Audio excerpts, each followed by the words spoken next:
So today we're going to continue with Dwarf Fortress. We played a little bit of it, I think, earlier on in the week, and things are going pretty good so far. We've gotten ourselves up to a population of about 80 dwarves, as you can see on the top here. We've gotten one unhappy dwarf and a few that are mildly unhappy, and we'll try and satisfy their needs. I think one of the big things that a lot of them are... Well, some of them are upset about not being able to admire art for so long and things like that, and a lot of it is about being unable to pray to the correct gods. So I think what we need to do is we need to just whack out the rest of the temples that we need. I can't remember how big these temple rooms are. I think they're 7x7s, yeah. So we're going to dig out some more temple rooms and, you know, continue with setting up our military as well. Because we are definitely due to have a, I think, a goblin raid soon. But, you know, we should be adequately defended. We don't have to worry about making sure that, you know, that basically we got enough defenses. You know, we can close the fortress down, so it shouldn't be too much of an issue when it does happen. But we want to be prepared for it when it does happen. So we'll dig out some more of this over here, and this will also help us find some more of those metals that we need. Our drinks situation's stabilizing, which is great, because we were having a lot of trouble with drinks before. Oh, we also had the guild hall that we needed to build as well. So over here, we need to turn this into a farmer's guild, which will help with some of our dwarves, actually. It'll help make some of them happy. So, you know, that's also going to be really good. But we'll tell them to go and carve that as well. And, you know, just get all this dug out. Just make sure that this is all good to go. And yeah, it's I just noticed that we accidentally designated the wrong spot to dig in. That would have been disastrous.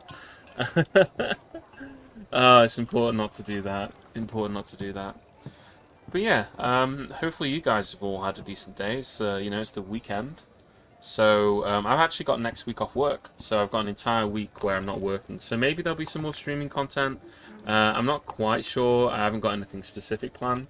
But, you know, if there's any opportunities for that, then, you know, maybe we'll do that and we'll get some more, you know, some more kind of stuff done. One thing I just noticed is that they finished building our armor stand. So we can place an armor stand in here.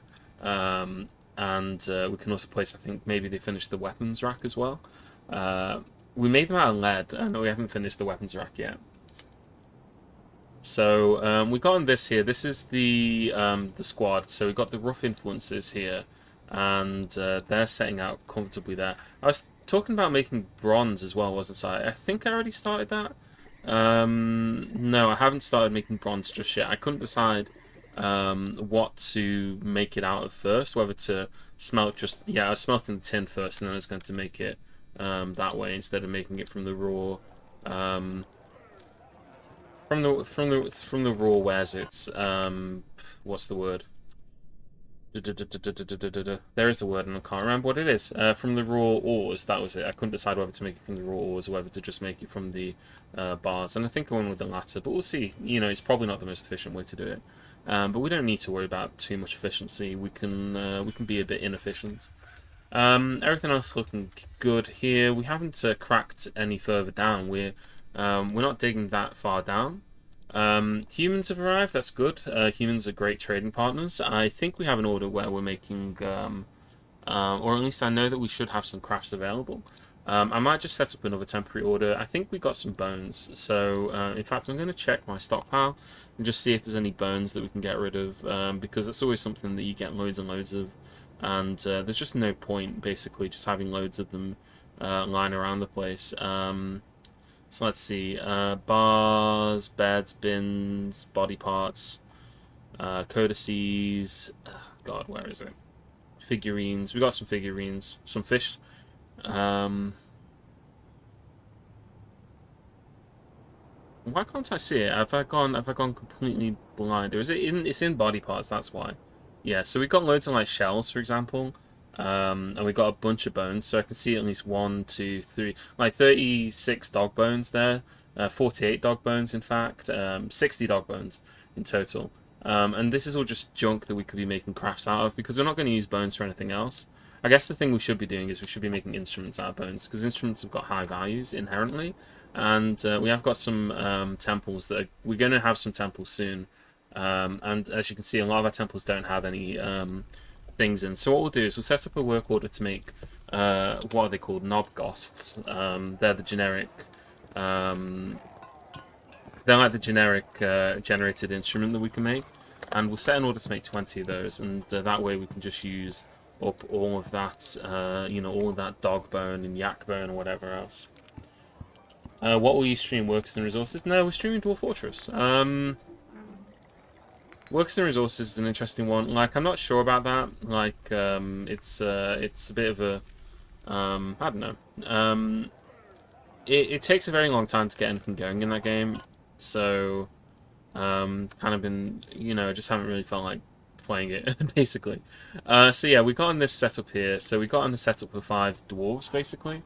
And I do want to get 5 dwarves into this squad. So if we have a look here, we can see that we've got the crossbow dwarf uniform, but they've not got any equipment yet. So this is the details of that. Let's go through all of these, and we're going to set all of these to bronze. So we're going to tell them that they're only allowed to wear bronze armor. I know that we could probably make steel at some point, but for now I'm just going to make everything out of bronze. It'll give my dwarves some practice at making weapon armor, basically. We've also said iron crossbows, but I'll go bronze crossbows. I don't think we ever made any bronze crossbows to begin with. Wooden bucklers are fine, although we could make leather bucklers, can't we? I thought you could make bucklers out of leather. Copper, steel, adamantine, translucent, bright metal, rusted metal. You can make them out of wood. Like, there's loads of different kinds of wood you can make them out of. But I don't see just making them out of leather. Maybe they got rid of that. But we'll make it out of wood. So wooden shield, everything else out of bronze. So we're going to need bronze gauntlets. We're going to need 10 of all of these things. So let's set up an order. And we'll start with bronze crossbows. And I'm going to set up an order to make just 5 bronze crossbows. But I'm going to set the order so that it only starts when the amount of bronze bars available is greater than 5. So that way I don't get spammed with a thing telling me that, oh, you don't have any bronze crossbows yet. Hey, Tirage, welcome. During my week off? Maybe, I don't know. Like, I've got so many things that run in at the same time. I really don't want to start a bunch of things and have, like, multiple different games going at the same time. I think it'd be better to finish something first before starting something new. Because at this point we've got, because I was trying to decide what to stream when I started, right? We could have streamed The Sims, we could have streamed Crusader Kings 3, or we could have streamed this, and in the end I decided to stream this because it's Friday. But all those things are ongoing now, and I don't really feel like it'd be a good thing for us to, just be starting things all the time and then not finishing them, which is that's like my modus operandi. Starting things and not finishing them. So I'd like to move away from that and perhaps move towards a model where we actually finish the games that we stream. So yeah, that's kind of like my thoughts on that. Okay, yeah, we've got some lead toys and things. We're not going to sell the lead toys. We are going to sell a bunch of this junk. There's like a rotten sock in there that we can sell. Ammo bins and all sorts, leather bins, willow bins, etc, etc, cloth bins. Yeah, that's all fine. Finishing games, I know, it's ridiculous, right? But it'd be good to actually do that for once. Like, I've got so many, like, I'm looking through my YouTube content, and basically it's all just things that I never finished. That's how it usually goes. Although I haven't even uploaded any of the Sims stuff on there except the first Sims stream, but I can't make my mind up whether it's worth going through and doing that. I should probably do it. I'm just, again, permanently lazy. Okay, so it's 10, 20, 30, 40, 50, 60 beds. So we're going to need another 20 at minimum. Yeah, we're going to need some more bedrooms. But I think what we'll do first is we'll assign these meeting areas. So we're assigning temples here, and we want to make sure that we're only assigning them for ones that haven't got established gods yet. It's funny that they're saying that they can't worship. Like, some of my dwarves are upset because they haven't been able to worship, but as you can see, I've established temples for most of the gods now. So like the fact, oh god, I don't even know which one that was assigned to. Okay, this one's assigned to no particular deity. That's fine. We'll have one for no particular deity just in case they want that one. We'll accept this. They'll add a new temple, and again, we'll go for Idith. That's the one that is the most the most people worship that we don't have a temple for. In energy saving mode. That's a good excuse. I should use that one myself. Okay, how's my hospital looking? So, we have gotten thread, cloth splints. The only thing we don't have is bucket. Well, actually, no, we've got everything except powder. So, all looking good. We've got this poor sod here who's been injured and has just been got an infected wound and he needs immobilization. But I think eventually that'll happen. He has had his left hand set, so maybe he's fine. The humans are here to extend their agreement with us. I'm not even going to bother asking them for anything particular. I don't believe in doing that. Next year they want plants and crutches. That's interesting, because we actually have a lot of crutches for sale. So we'll send our broker up here. I don't think there's anything else that we have to trade straight away. Maybe we have some more finished goods. You know, we probably have some knobghosts that we could sell. We'll move this one up here as well, actually, because there's some old clothing that we could sell and get rid of. Over here, there's the nickel goblets. Finished goods here. Oh yeah, we've already moved that one, so they should be moving that now. Yeah, it's all looking good. All looking good. I think we should use the leather for something. I think maybe we use the leather for making. It's copyrighted. Okay. Well, in that case, then I guess I'll have to avoid using it. Items. Who the hell are you? Why are you up here? This is a weird place for you to be. I was like looking up here because this is where my military dwarves are supposed to be. And then I noticed that there's just like some random dude up there, and he's like a visitor. Okay, so yeah, this is coming on fine. Down here, the Raven of Harvesting, we need to get the value of this room up so that we can have this established as the next guild hall. We will be able to put some statues in, like we've gotten some silver statues here as well. Some of the dwarves are upset because they haven't had an opportunity to admire fine art. We do have a... so one of the things we have a second artifact. And silver... display. No. Silver altar? No, it's not a silver altar. Display case. Make display case. And no, that's out of wood, isn't it? Oh, pedestal. That's the word I'm looking for, yeah. So I'm going to make a silver pedestal. Silver pedestal. And we'll make one silver pedestal. And on that pedestal, we can put our second artifact somewhere. Because we've gotten ourselves an artifact sandal. Urist Fated Bolt. That is an excellent name for a dwarf, but we're not going to let him into the fortress, despite his excellent name. Urist Fated Bolt. Oh god, what a great name. Do you have any nickel bars? Silver bars, we got loads. Tin, we got a few. We got a couple of nickel bars. I want to make some more nickel chests.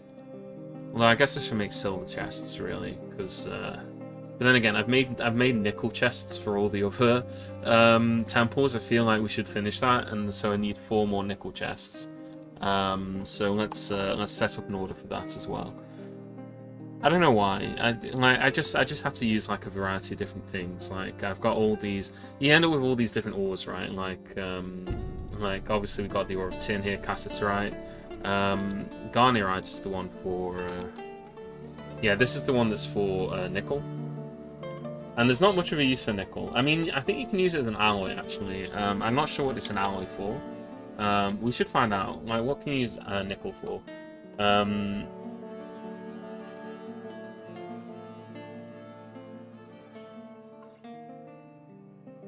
Okay. So you can combine it with zinc and copper in order to make nickel silver, which doesn't actually contain any silver. But you should not do that because if you have zinc, then you can make brass, and brass is more valuable than zinc than nickel silver is. Because brass is just zinc and copper, so brass is much more valuable. I don't think we've had zinc though. I don't think I've seen it. Zinc is an ore sphalerite. We may have it. What is it? SPH. Yeah, we've not seen any sphalerite, and we may have it deeper down in the fortress. It may be buried away somewhere in the dirt, but we don't have it at the moment. Mostly, I think ores aren't terribly worth it. I mean, obviously they have higher value than the sometimes some of them have higher value than the constituent parts. So if you want to make something fancy, then you can do it. I think mostly it's just in terms of like having like a fancy color for something. So like a good one for that is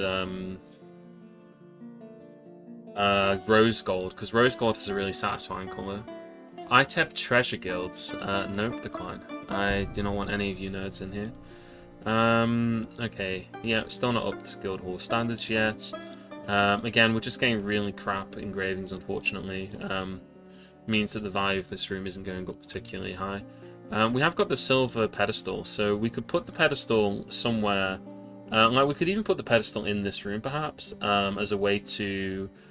I don't want to put it there though. I want the pedestal to be somewhere very central. So there is this very annoying habit of like your artifacts going missing because people steal them. Obviously you can take precautions by putting artifacts in places that are hard to reach, or impossible to reach in fact. You can make it basically impossible for your artifacts to be stolen by like dumping them down holes or whatever.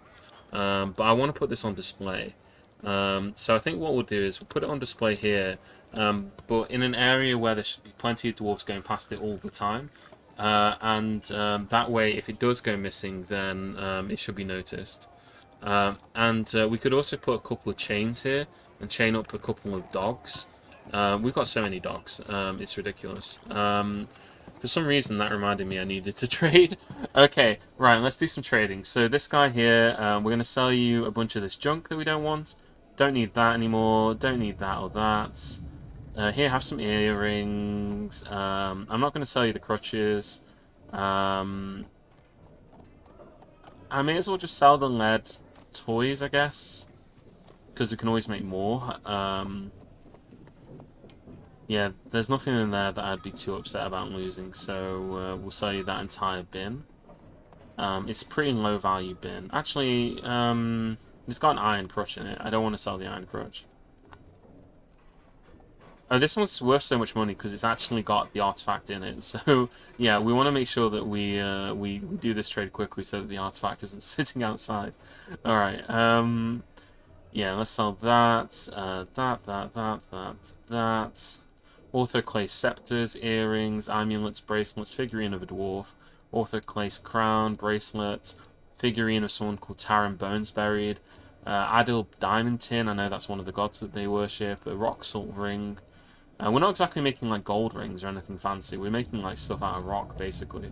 We're really pretty not very good at this whole, you know, making magnificent artifacts yet. Our highest value artifacts are a dog bone chest, and a sandal. But you should always trade. You should always trade. It's always good to get rid of like getting rid of these rotten socks, for example. It's always good to do that. So yeah, 941 profit. So we'll buy some drinks first of all because our drink supplies are dwindling. Purple amaranth beer, that is a wild one, and blackberry. Humans bring some excellent drinks with them, and these are things that we probably wouldn't make ourselves, like swamp whiskey, you know. Very low value beer. It's actually lower value than other kinds of beer, but it's not something that we're going to make ourselves. We'll also buy this pig milk and donkey milk, because we can make some cheese out of that. We never buy clothing off of humans, because obviously it's all too big for us. But we can buy some cloth off them, and cloth is just really good to have. Although this is pretty high value cloth, I'm looking for the cheap stuff. Yeah, there we go. Llama wool cloth. You'll buy that. Now let's see if they got anything interesting in terms of. We don't really need food at the moment. I'd be interested to see if they got any books with them, because sometimes they bring interesting books. They do have a book called a scroll called Uncovering the Shadow Cloak, Uncovering the Shadow Clock, in fact. But no, we'll buy a couple parchment sheets because we can use those later. I just want to try and get the most of my money, so we'll do that, and then I don't know.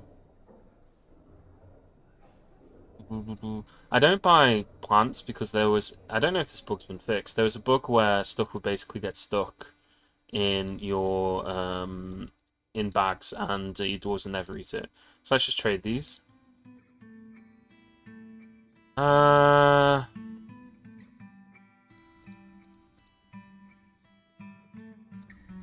Okay, that's fine. So we've done a trade. So we traded them some junk, and now bins. Let's unmark these bins so that they move them back. We don't want them to just stand on the surface there. So we've done a trade with them. We got a few more drinks and stuff, which they should go and stockpile in a moment. 153 drinks. I think I should be making more drinks, to be honest. I feel like we don't make enough of them. Our amount of drinks threshold is set really low at the moment. I think we should set this to 100. So if the amount of drinks is available is less than 100, that's when you start making new drinks. Because we should always be making drinks all the time, basically. It's just... you can never have too much alcohol, right? Well, I guess you can, especially if you've got work for the next day. Iron crutch, that sounds especially heavy to use. It is heavy to use, but that's precisely the reason why we make crutches out of iron. It's a bit of a joke, actually. It's just that, like, okay, so if a dwarf ever needed to use a crutch, right? There's a skill in the game called Crutch Walker, and that determines how quickly they move with the crutch. As far as I'm aware, I may be wrong on this, but having a crutch that's made out of iron doesn't slow them down any. They just, you know, eventually they'll learn how to use the crutch. So like if a dwarf's lost a foot, for example. That being said, if a dwarf ever gets into a fight and they've got a crutch, you know, if they ever get into a fight and they have a crutch, then they will use the crutch to... they may use the crutch to batter somebody. They may attack somebody with a crutch. Like if they got attacked by a goblin, for example. Whack. Smack them with the crutch. That's something the dwarf may do if they're holding it in their hands. So with that in mind, it's far better for us to make it out of iron on the off chance that if it ever does happen, they'll cause a serious injury to whoever they're attacking. I mean, I don't know. Like, it doesn't really matter. I basically had iron available, and I was like, sod it, you know, let's make all the crutches out of iron. So that was my idea. You can if you have no more seeds left. You should never run out of seeds. It should be impossible to run out of seeds. The only time you'd ever run out of seeds would be if you messed up. When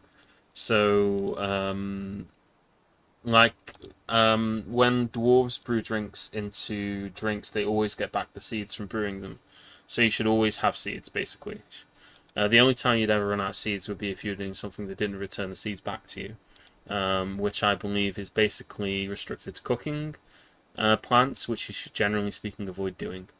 So that's why you can see here on permissions we set all of these to never cook any of them, because we don't want them to cook them, because then you lose the seeds.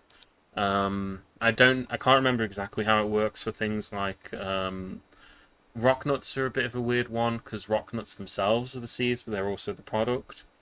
And then ropeweed and stuff like that, where you're making, but yeah, you know, brewing drinks should never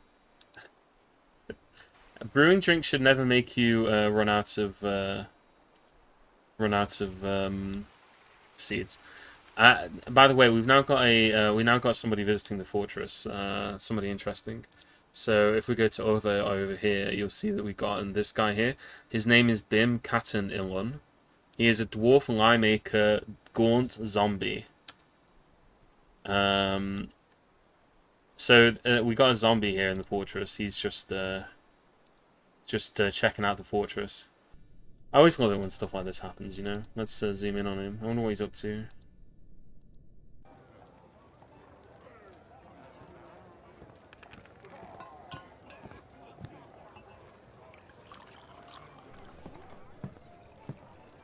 So yeah, he's up to something. Probably just visiting. He may be an artifact hunter. It's always a possibility. Like, he's just visited and then he's leaving again. He does know 2 people. Yeah, he hasn't got any of our items on him. He could be an artifact hunter. He could be looking for our artifact sock. Sometimes dwarves will appear, like agents will appear in the world and they'll have like an agenda, so there's something that they're after. Usually it'll be an artifact. Speaking of which, sandal.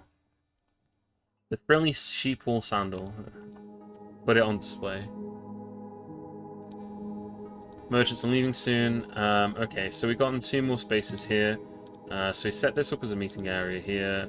And again, this is a new temple. And we'll put this one on this god here. The Shrine of Flowers. And then last one over here. That should be all the temples that we need. We may need more later. Because as you can see, there's obviously the established religions. But we've already got one big temple for one of those religions. So I think it'll be a while before we need another one of those.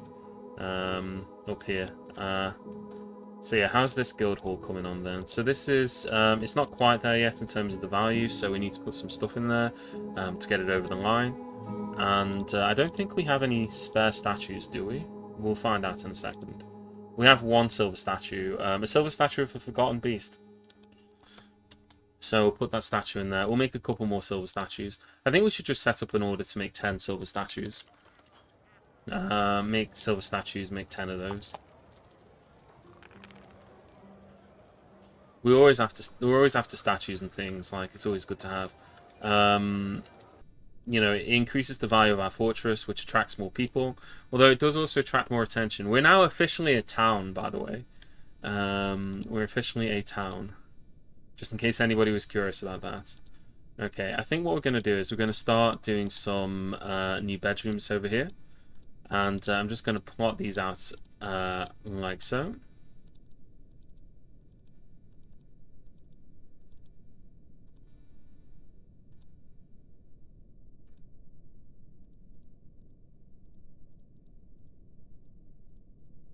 We need 20 new bedrooms. That's how many we need. Although I'd like to build more than 20. So we'll build 10 on that side. We'll just build them down on one side down here. So build a bunch here as well.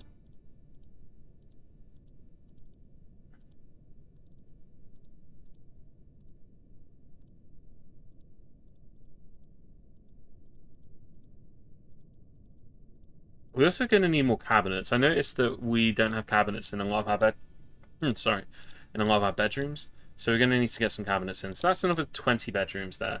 That's all correct and symmetrical. Yes, it is. Let's just do another 10 more so that we got enough for the inevitable next migrant wave, which is in the post. There's always migrants in the post. That's the way it goes.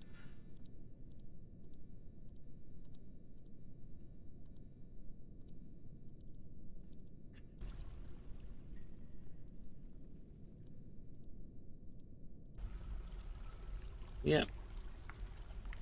And then let's clear out all the erroneous tiles that we've designated. Okay, so that's another 30 bedrooms, which is good. So that's plenty more bedrooms. Should mean that every one of our dwarves has a bedroom now, or they will do when these are all dug out. What kind of cabinets are these? So Gabbro cabinets. We're just going to set up a order for cabinets made out of rock cabinets. Okay. So this is going to be a repeating order that we're going to set up, and we will keep using Gabbro for this because we got 144 of it. So we may as well specify that we use that specifically. So if the amount of available empty cabinets is less than 10, make 10 cabinets, so that we've always got at least 10 cabinets available. I mean, town status just comes from wealth, basically. I'm pretty sure it just comes down to how much wealth your fortress has generated. So, yeah. But then again, like, I don't know, 80 people. It's a decent amount of people. I think if you want to have like truly town-sized towns, then you need to play Song of Six and not this game. You know, this is the midpoint between that and Rimworld. Where in Rimworld you have like, this is the uber amazing colony and it's got like 10 people living in it.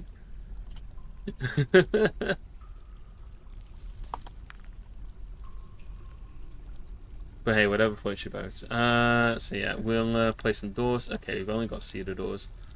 We haven't got many of these doors left. I'm probably like really low on this kind of wood.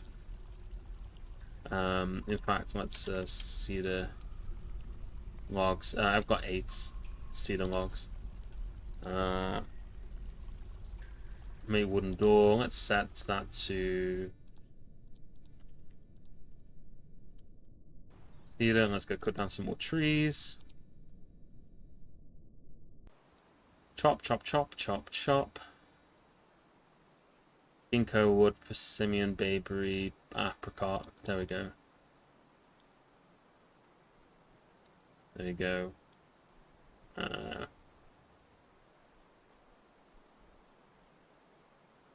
don't really want to cut down the ones that's right next to the water because all the wood just falls into the water when you do that. We'll look for ones that aren't there. Peach, bayberry. We got a few. We don't really need much more. It's because, yeah, I shouldn't have specified what. I mean, I like all the doors to be the same color though. That's the only thing. So that's why they all have to be the same kind of wood to make sure that they're all the same color. It's like it doesn't really matter. You know, the dwarves don't give a shit. The only person who cares is me, basically. But that's just how it goes, I suppose. That's the whole point of these games. It's not to just, you know, like make a functional fortress. It's to make something that looks nice. Or as nice as a dwarf fortress is capable of looking. Which is, you know, a different thing entirely. We have struck Peridot. Okay. Surely Dwarf Fortress can handle a few hundred denizens. Probably about 200 is probably the most that I would ever go to. But, I mean, it really depends on the strength of your computer and how slow you're willing to allow the game to get. This game chugs heavily. When you get into the really high amounts of people, it always has done. Performance has always been an issue, but you know, it's one that we move past. Let's start giving some dwarves some cabinets if we got any available. We don't have any of those yet. So guild hall here. So this is that guild hall. So we need to get some more statues in order to get it up there. So far we haven't made a single silver statue. I think we only have one anvil.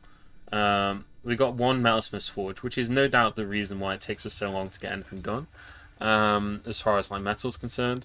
So we do have a couple of anvils available to us, so we will place one here,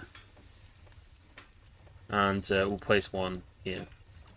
And that way then we'll have plenty of access to, you know, we'll be able to have multiple dwarves doing stuff at the same time.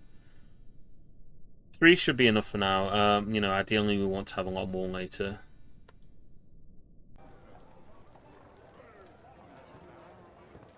And look at these beautiful bedrooms that they got. I mean, these dwarves are so lucky that they all get an individual bedroom, right? Like, you know, like in so many other fortresses, they wouldn't even have something so lavish. The best part is, as well, is that eventually we can engrave the entire lot. We can smooth it down and massively inflate the value of our fortress in the process. Pineapple opal. But, yeah, they're pretty happy with these bedrooms. Like, some of these beds, like, this is a master-crafted bed in here. A superior quality plum wood bed, you know.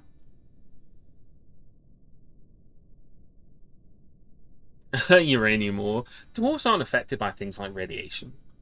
You know, dwarves are completely inert. You know, they aren't. Speaking of which, we just hit Hornblende. So yeah, how are we looking on our orders? Smelting tin is taking a while. How much tin do we have now? Tin. 16 bars of tin. We could set up our bronze order. So bronze. Smelt. Bronze.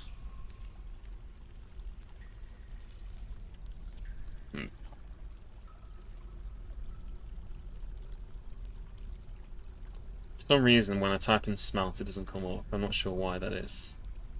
Is it just under make? Stud with bronze. Smelt. This is all the smelting that we got here, but I don't see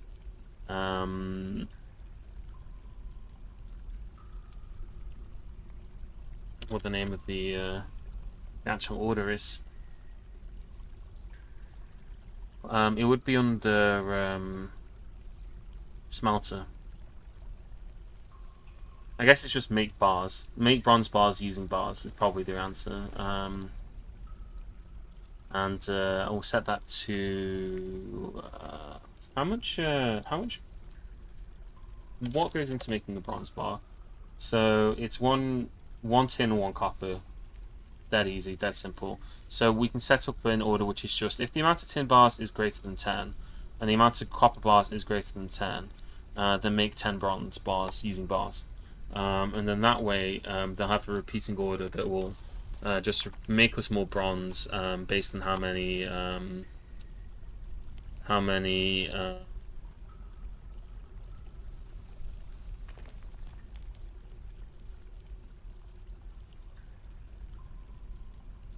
oh god, what's the word?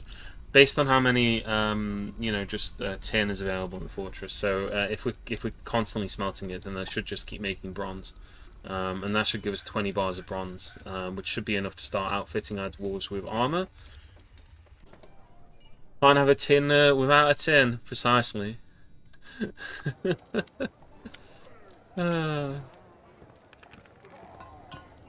could have a world without tinner though. That might be a good idea.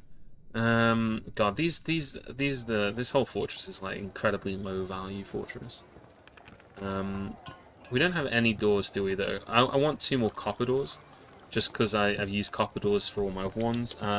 Let's just make... I'm going to tell them to make 10 copper doors, because they'll probably run out of copper in a minute. Copper. We've got 39 bars of copper. So we should tell them to make...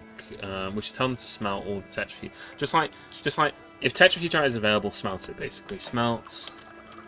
tetrahedrite ore. So we'll set this as a repeating order, and we'll just set it as if the amount of tetrahedrite available is greater than 5,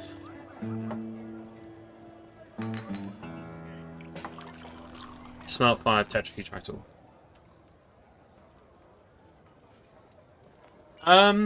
Well, yeah, it can be good because the amount of value you have does impact threats from the outside and also raids and things like that. So if you artificially inflate your value in Dwarf Fortress, then that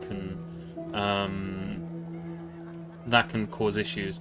But the other thing is that in Dwarf Fortress, given how moody dwarves are, one of the ways that you can help manage their mood is by surrounding them with things that are high value. So it's a bit of a balancing act in that respect. Generally speaking, though, sieges in Dwarf Fortress, I would say, are so deadly if they go wrong that basically, under no circumstances do you want a siege to ever get inside your fortress. It doesn't matter whether it's like a big siege or a mega siege, you just don't want it to happen. So I never worry too much about inflating the value of my fortress because I always try and set up my fortress in such a way that things cannot get inside of it. Also, one of our dwarves is actually making an artifact metal object of some kind. So, where is he now? Zan Asmovzish. He's currently got himself a tin bar, so he could be making something interesting here.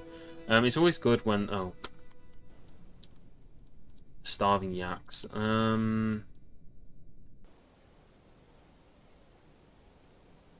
We got so many animals here. I need to go through and butcher a bunch of these animals. Like, dwarves bring animals with them everywhere. It's so irritating. We just end up breeding them constantly. But yeah, so our dwarf is making some kind of artifact out of what appears to be tin so far. But we'll see if he makes anything good in a moment. I wonder what else he's gone. So he's gone a tin bar and that's it. He's gone to haul something else. I don't know where he's off to. Whatever it is. Where is he? His name is Zan. Yeah, this guy. He's a Gelder by trade, is he? No, this is a different guy. Is a different Zan. There's two different Zans in the fortress. Yeah, this is the strange mood one. Items. So he's gone to go grab some rock. He's got in the trunk of Gabbro.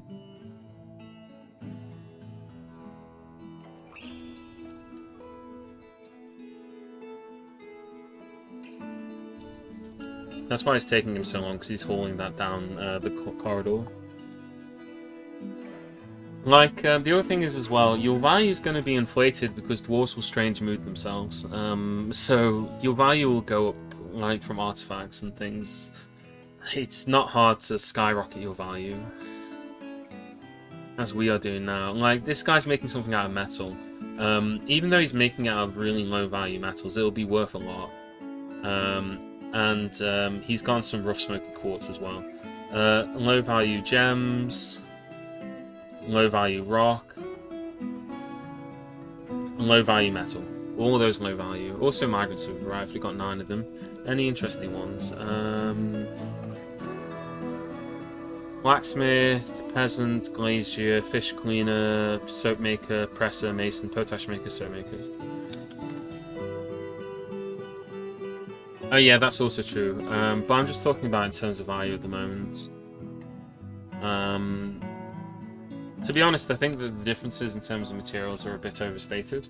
Unless you're like doing something that's like where it really matters. Like, there's times when it really does matter, and then there are times when it really doesn't matter so much. Like, if you're just killing goblins, it really doesn't make any difference whether you're using copper or iron, for swords, that is. Well, I guess it depends on their armor. It does make a difference, actually. But quality of item is also important, so... if a sword is a high quality sword, it'll do more damage than a low quality sword. But there's so many factors that go into it all that, you know, it's I think trying to control for any one individual thing is going to be difficult. Let's put some more bedrooms up whilst he's doing that.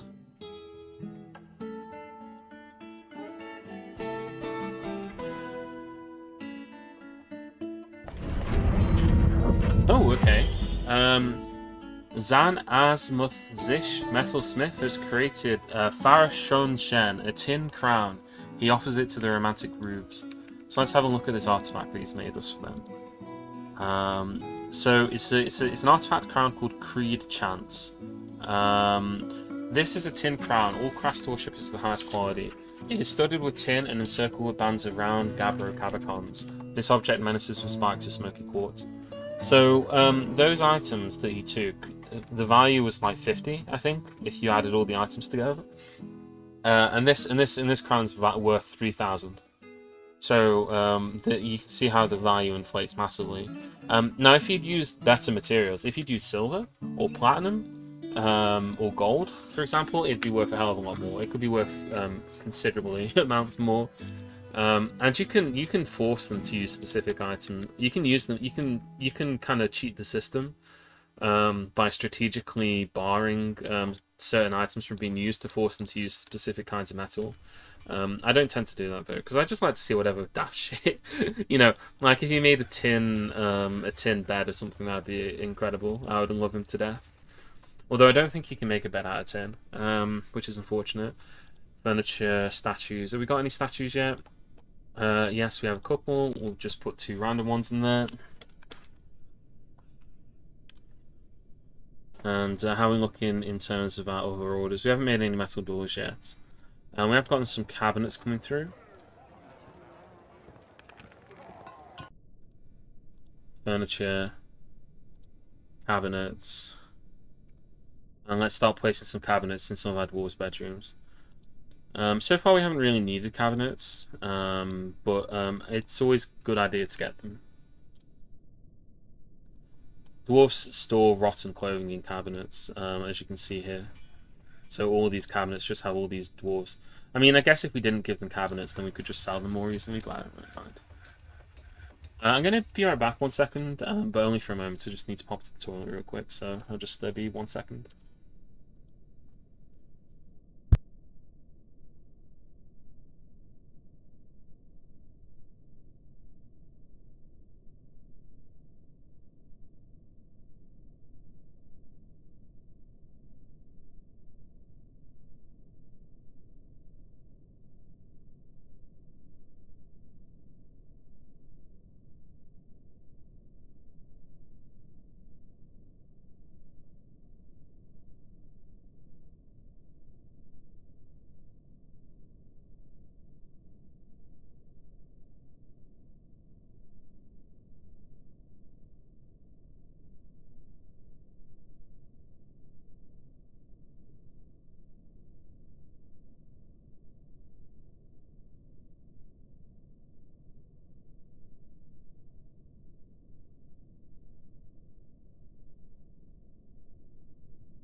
Alright, thanks for that. I'm sorry about that. It's just took me a second. Alright, let's unpause.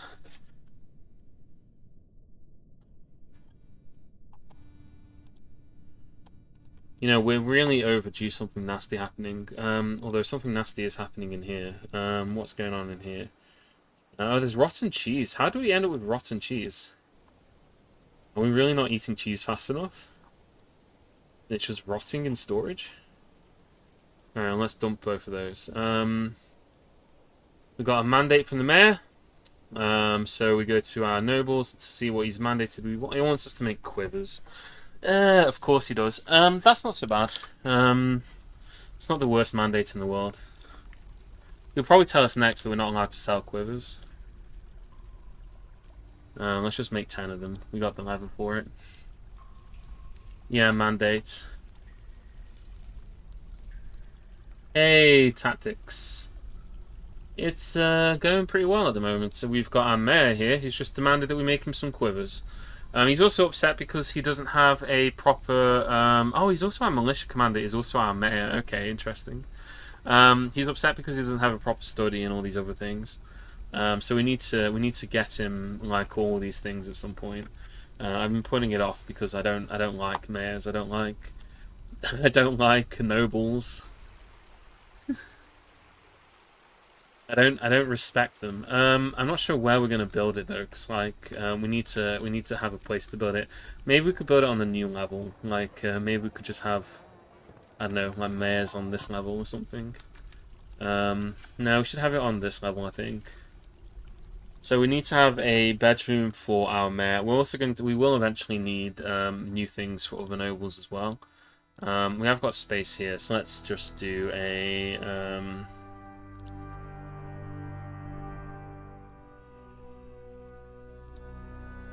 So what does he want? He wants a study, a dining room, and quarters. Study, dining room, quarters.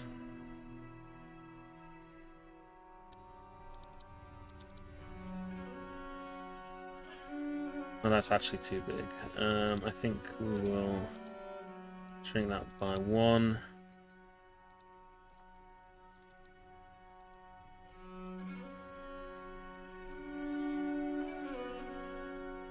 That's still too big. Oh, God.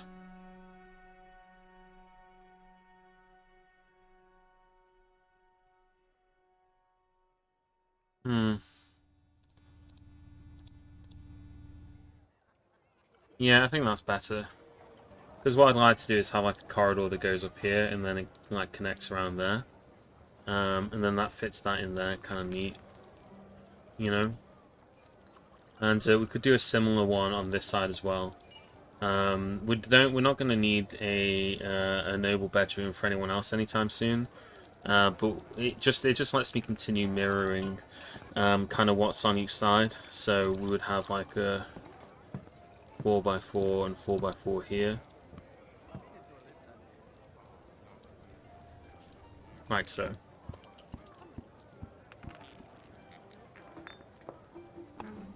No, Kaladin. I'm not doing that kind of stuff anymore. Also, how is Kaladin doing?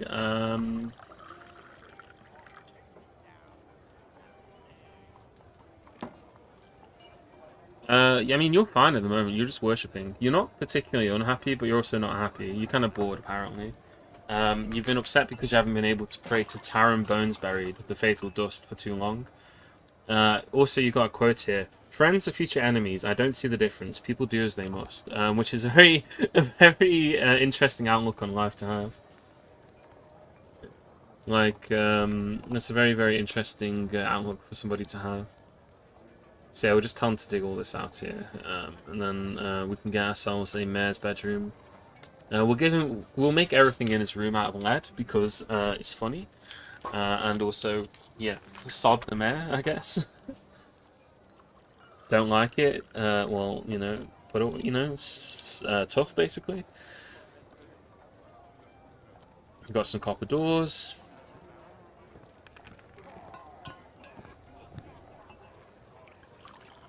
Furniture, statues.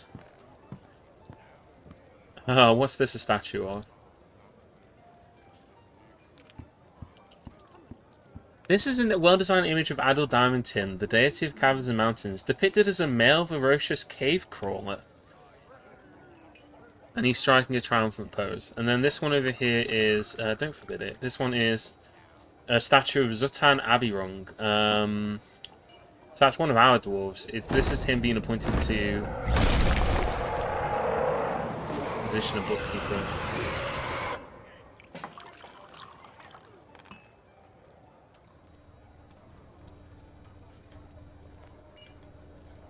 Okay. And a werebeast has appeared in our fortress, or near our fortress. Pull that lever.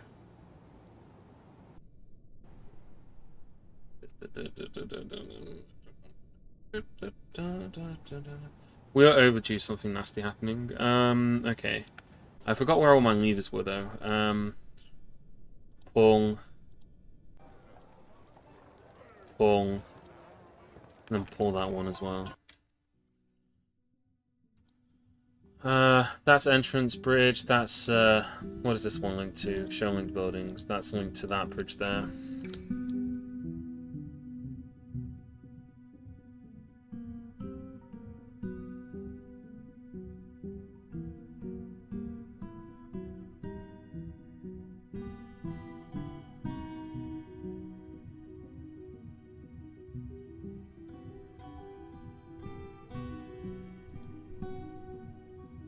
Okay, thank Christ. Okay, he turned back into a human pretty much the moment that we saw him. He looks like he's killed a few things. So we'll have to check the logs in a minute. Find out who is infected.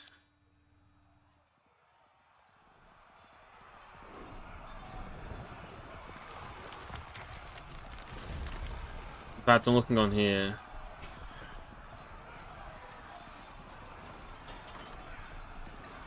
I think this dwarven child is probably impacted.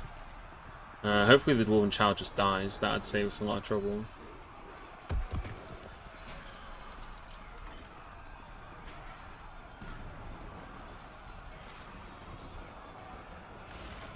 Okay.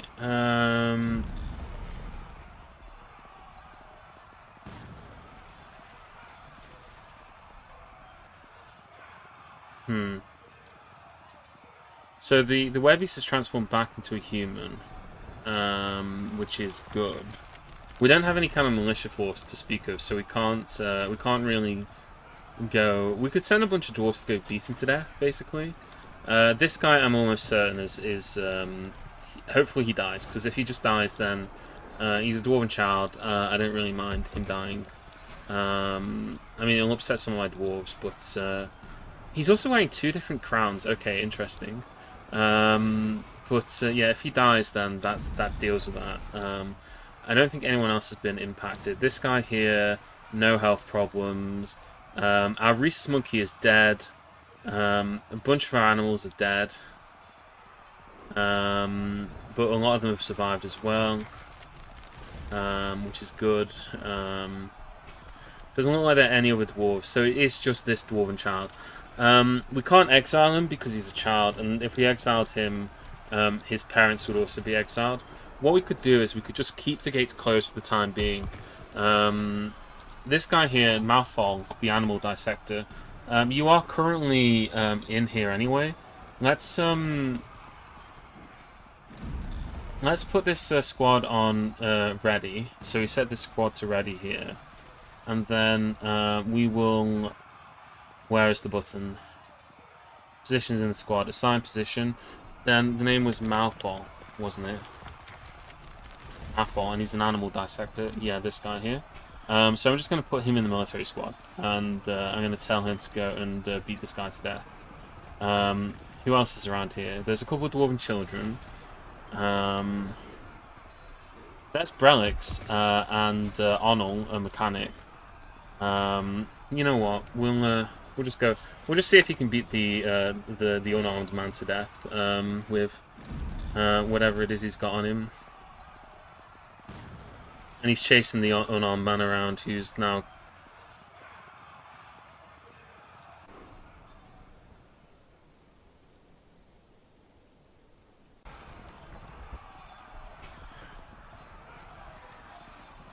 Who is now being beaten to death by this guy, and is actually unconscious on the floor.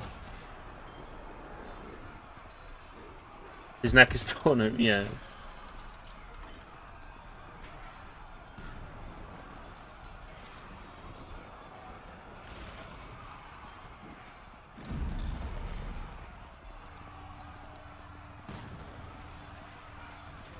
Seriously injured. Bleeding, bleeding.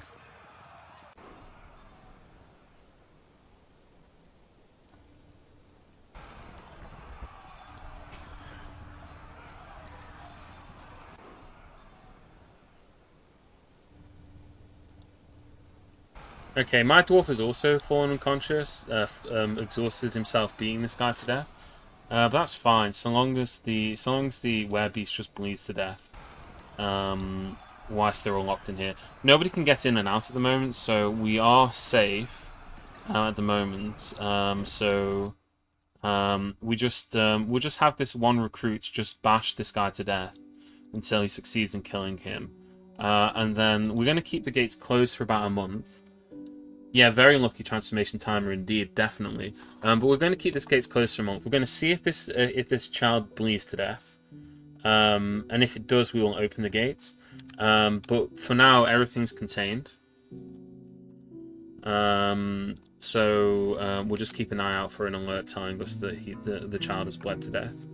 I don't think there's anything else that's super important. Oh, well, I guess the important thing is we now need to start digging ourselves a graveyard. We need some graves. We can't. They changed it now, don't you? You don't really do communal graves anymore like you used to. You now have to like designate everyone to have like an individual grave, kind of like giving everyone an individual bedroom, or at least that's how I think it is. Tomb. Coffins in order to make a tomb. I mean, we'll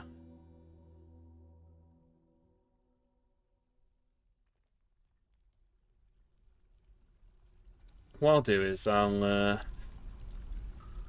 dig out a room here.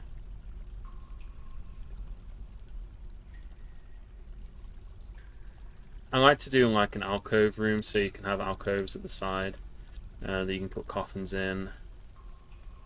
Or we could just put coffins here and then put statues in the alcoves. So yeah, we'll go with that. Dig that out. We're going to keep getting records about this guy fighting until he finally finishes killing him.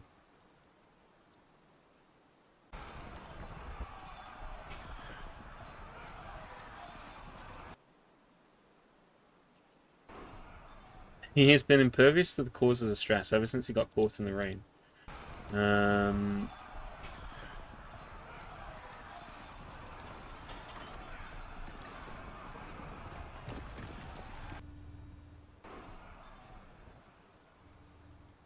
I'm still surprised this guy's not dead yet.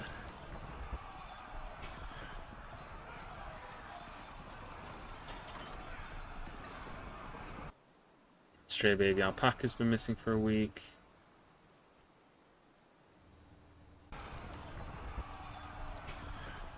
Methol's become a wrestler. He's gotten very good at wrestling. Cancel the kill order so that you can go and get some drinks.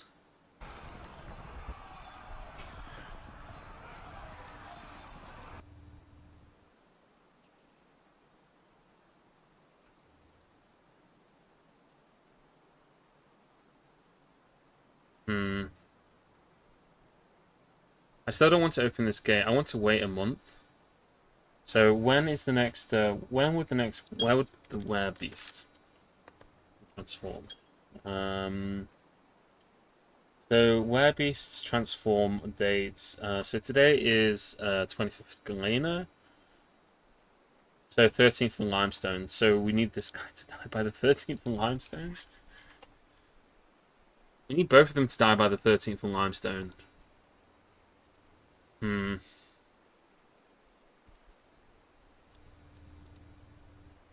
Equipment. We still don't have any of our military equipment either, do we? We have one bronze crossbow. Okay. Yeah, we didn't change the material on this, so we need to change this to bronze.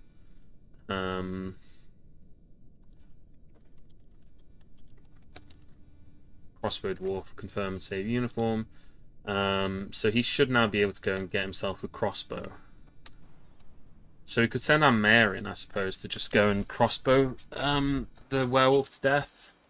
The problem is that the moment that I open this drawbridge, my dwarves will go and... oh, actually, I know what we can do. Potentially. Would be, if we went to tasks here, labours, and then orderly... No, orderly's not it, is it? Orderly is like hauling people and things. We could tell them not to do it, basically. Does orderly include hauling people? I don't know if it does. What I'm worried about is them hauling the dwarf child into the hospital, where he subsequently transforms into a werewolf and kills everybody. Because when he transforms, he will... when he transforms, he'll be able to... he'll be able to... God, what's the term? He'll recover all of his wounds. Every time a werebeast transforms, no matter how near death he is, all of his wounds get recovered. Which is obviously not great for us. Because that way he comes back to life, basically, and it doesn't matter the fact that he's bleeding to death. So, yeah. Okay, so we finally killed one of the werebeasts. So what I'm going to do is, I'm going to open the outer gate. So this is linked to that one. Yeah, so that's linked to that one. We could do a civilian alert.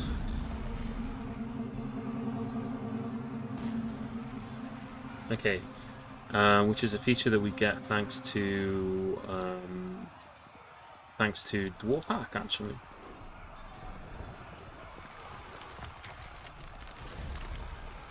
I always forget about civilian alerts because they kind of got rid of it, but Dwarf Hack actually saves us here. Alright, I'll just define it as that, so they have plenty of food. Panic! Exclamation mark.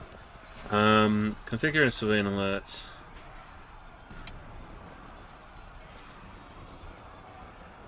So we configure the civilian alert, which will mean that everybody will run to inside there.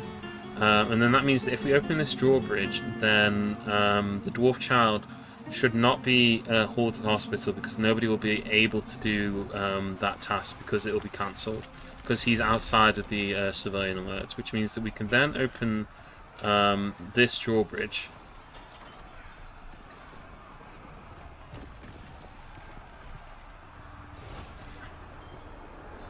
Back to squads. Items. This guy has got a he has got a crossbow now. Does he have any ammo? I didn't see that. Items.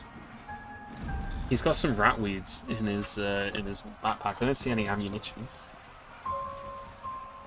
But he has got a crossbow, I guess.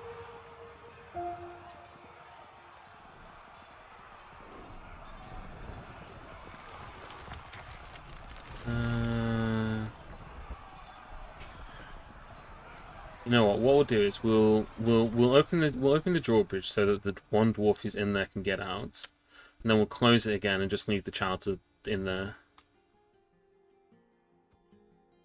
So so Malfol here can leave. First the limestone, so we got 10 days, 12 days.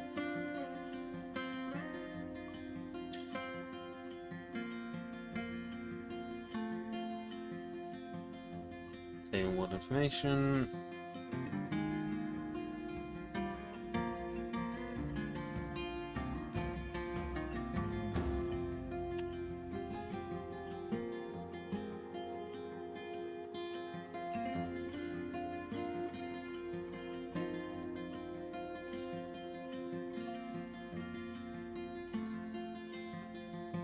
Sorry, it just takes a while for us to save. So yeah, we'll just have to wait.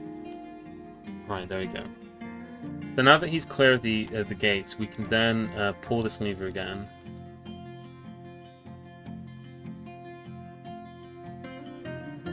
And in fact, what we'll also do is we'll pull this lever. Pull both those levers.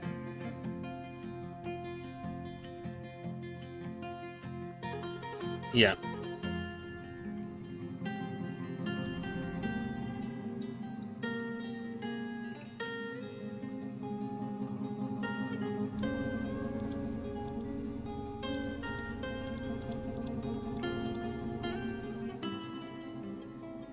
Yeah, it looks like he's actually going to recover from losing all that blood, which is not good for us.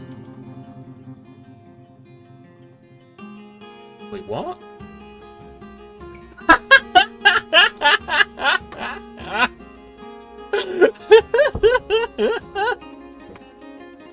Oh my god! Thank you! Thank you, my friend! Praise you! Praise you, Statos to Lakes Malign. Oh, this goblin thief, a child snatcher, has arrived, and he has stolen the bleeding werewolf child.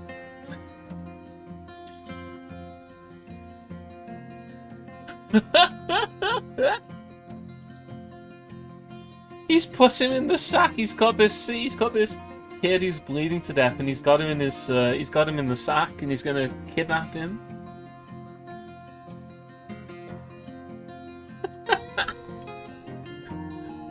Thank you. Oh my god, I've never seen anything like that before. Just like, he's 10 days away from transforming into a weresheep and rampaging, and this goblin's just gonna carry him off the map.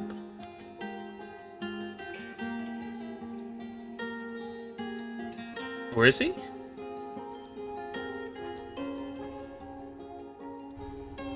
Where is he? We need to follow this guy.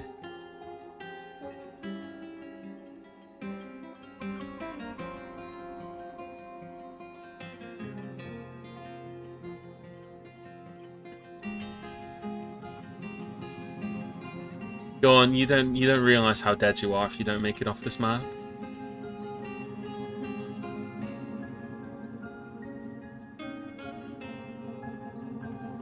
There we go. Problem solved. Problem solved. Oh, I love it when everything comes together like that. Okay, so that's how you deal with a werebeast situation. If you've never dealt with one before.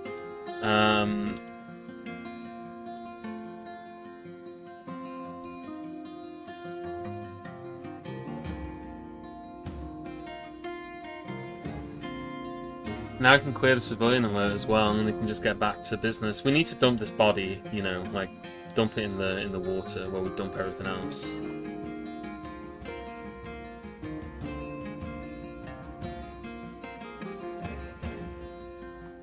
Bunch of rotten cheese in here as well.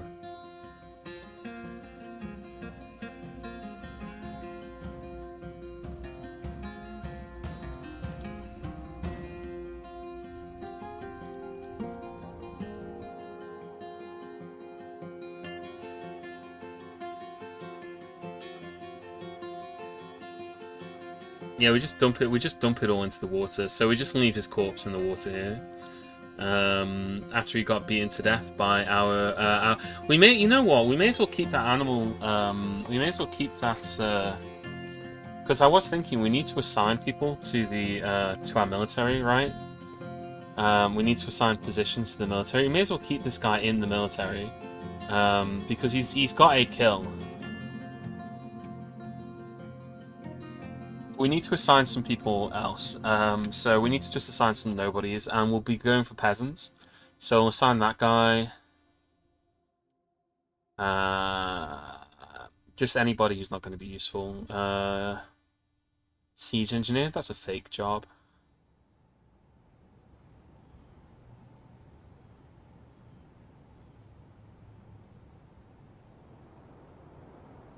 Gelder.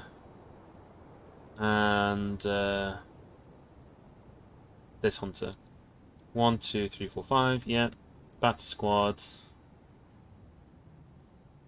That's their name. Equipment. Sign uniform. Oh god.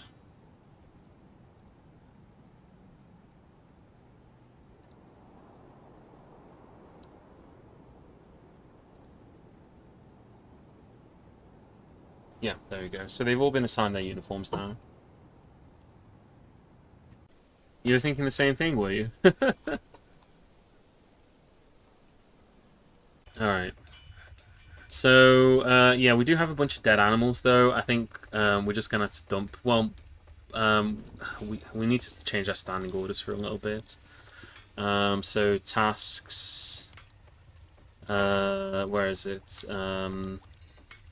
Work orders, labor, standing orders. So normally it's this is a pretty common problem for people if they're wondering why people ignore outdoor animals. So we want them to gather outdoor refuse and just dump all these rotten, because it's just a bunch of corpses outside and they're all rotten, so we can't use them to like make anything. You know, we can't make anything out of these things. So we just want them to just be dumped, so that they're not immediately outside of our fortress. Like, there's just going to be a puddle of blood here until it rains. There's not much we can do about that, but we can still get rid of all this crap and chuck it outside. Dump it on top of this guy's corpse. I mean, it's probably not a good idea to dump a werewolf corpse into the river that you fish from, but I'm sure there's no consequences to that. We're also really running low on charcoal at the moment. We should have a charcoal task, but I think that we're not making enough charcoal because I keep getting spammed with I don't have any charcoal, sir. Problems. Maybe we need to get another wood furnace.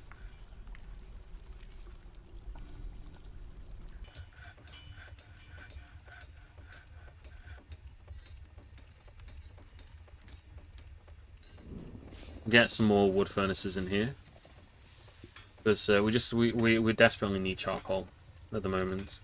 Do we actually have any ores of charcoal? It's not limonite, is it? Because limonite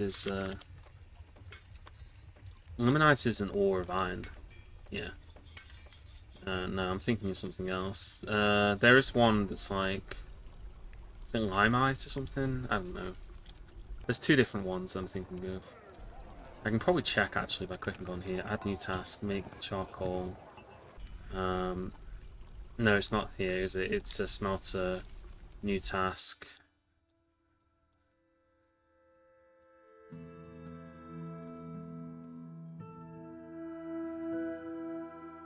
Make coke from lignite or coal.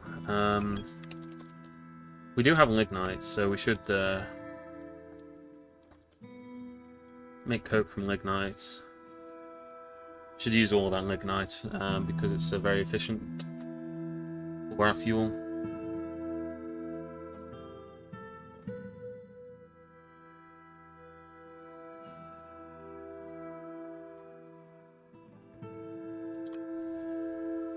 Yeah, hopefully we never see that child again. I mean, he could always come back as part of a goblin siege at some point, but I'm pretty sure he is a were-sheep now. I mean, there's always the chance that he isn't, but usually if they're bleeding like that, it means that they've been infected.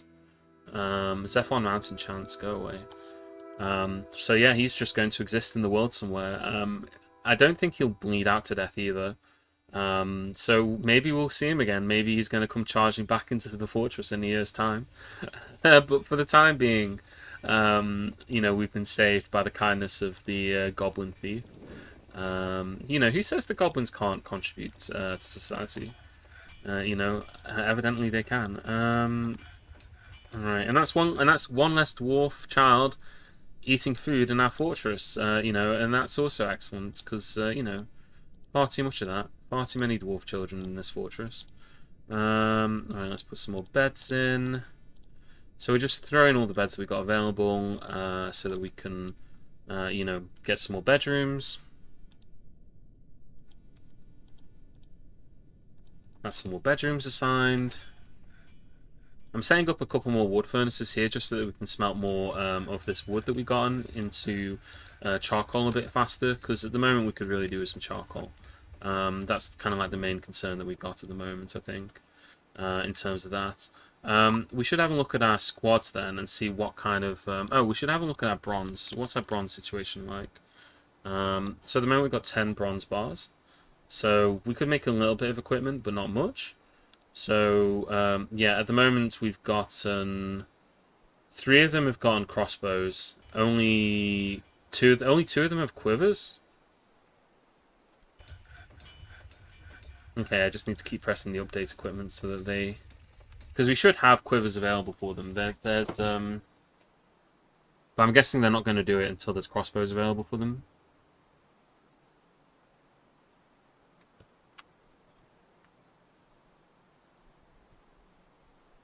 So once they finish making this final bronze crossbow, we should be good. And a caravan has arrived from the mountain homes. So we should definitely trade with them as and when we're able to. Or did they skip us?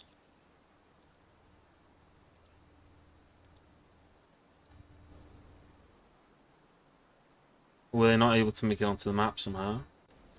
They should be able to make it onto the map. There's the fortress is open. Oh, they're taking their time. I see them. Yeah, there's the caravan. Just taking them a little bit to actually get inside here. Oh, also some migrants arrived. So the outpost liaison is here. Not going to ask for anything in particular.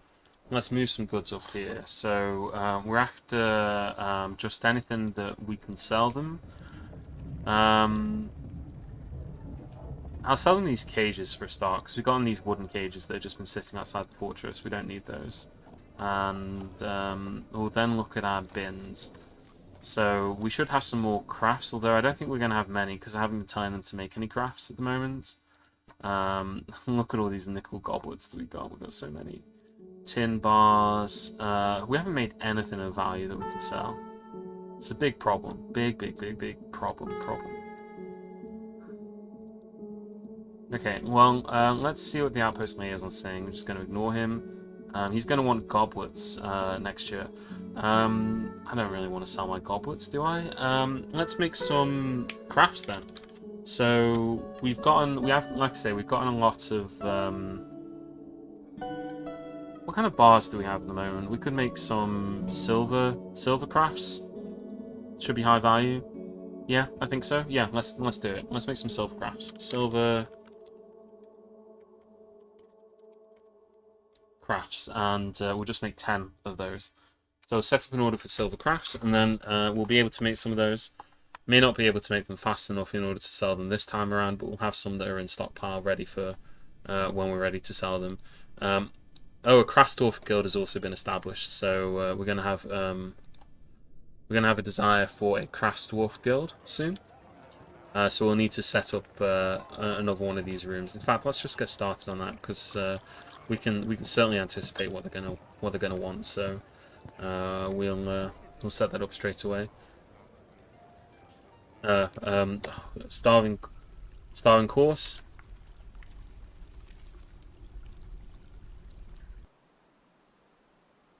There's a goat. Somebody brought a goat. Somebody brought a donkey. Somebody brought a reindeer, a stray baby llama, stray horsefowls. Looks like we caught everything, yeah. So that should all be good on here. We have got these tasks set up. Let's set up a... So we've got a milk animal make cheese task. Let's set up the shear animal task. Because we should be able to shear some more of these sheep. Which we'll need in order to make more clothing. Because we haven't done that for a while, so we're probably in desperate need of some, beautiful clothing for our dwarves. So, at the moment, 4 of my dwarves have crossbows, save for one of them at the end. And we're also going to need some backpacks as well. So let's also just set up a backpack task. And we'll just make 10 of those, because again, 10 is a good number. It's always good to have spares. We're really struggling with coal at the moment. Coal is the big choking block. It's the reason that we're getting so many cancelled orders. Oh, and I just realised as well, we dug out that space for our graveyard in anticipation, but we didn't actually need it yet. No dwarves have died. I mean, one dwarf has been kidnapped, but that doesn't count, does it?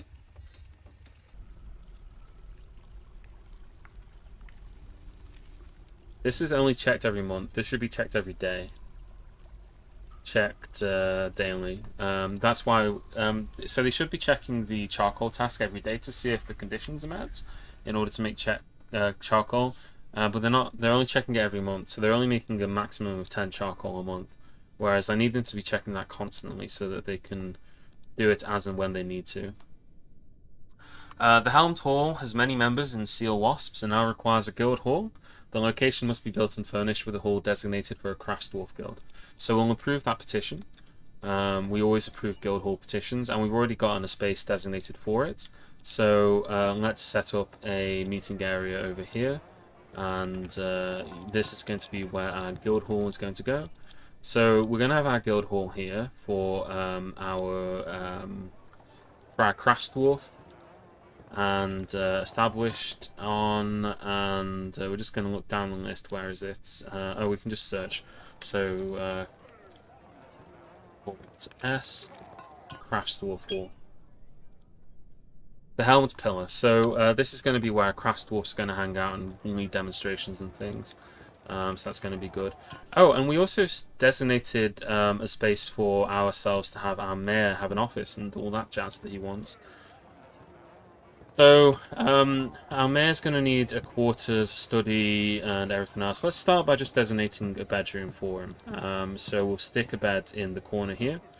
It doesn't really matter which one we use, although actually we should try and use a higher quality bed if we've got one that's available. So let's select the bed that we're going to place.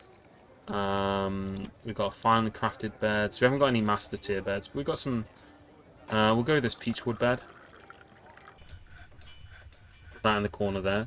So this will be his bedroom, where he will have that. He's also going to want some doors and things, but we should have. I think we have copper doors, right? Cancel that. I don't want to build that just yet. I need to get all this smoothed down. Silver doors. How many bars of silver we got at the moment? Bars. 34 bars of silver. I know that we're struggling to actually smelt anything because we don't have any charcoal because of my incompetence. But they are starting to get that charcoal done now, so let's just set this to 20. I guess we could just set up a task for silver doors. Nah, sorry, he doesn't deserve silver doors. Let's give him doors made out of lead. Feeling mean. Just 4 of them. We only need 4. Yeah. Don't know if we got enough lead for that, but we probably do, right? Help if I could spell. Bars. We got 66 bars in lead. Is lead an ore of anything? Can you... an alloy of anything? Lead?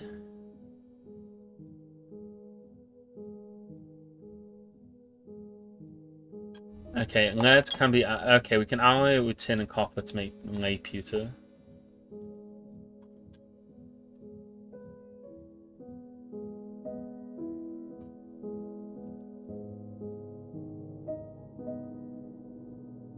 Yeah, but you could make trifle pewter, which is even more valuable. The Cyclops Almost Oblonidod N.R. Tessub has come, a giant humanoid monster with a single eye set in its forehead. Where is he? Thankfully, when Cyclopses and such arrive on the map, they announce themselves. So we actually have time to get the drawbridges closed before, you know, he can get inside our fortress. So let's just pull our levers here.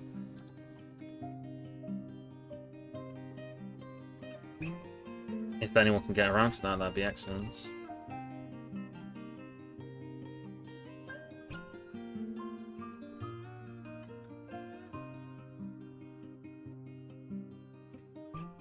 you can see him here. Outmush Canyon called the blue controllers. Shouldn't be able to get into our fortress, I hope.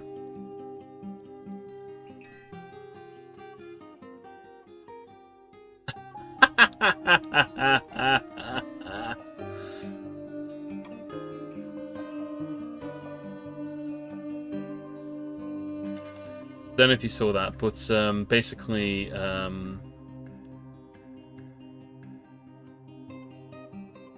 what happened there was so we closed this drawbridge here, and it sent the dwarf child flying basically, and sent him skidding across the floor because he was on the drawbridge when it shut.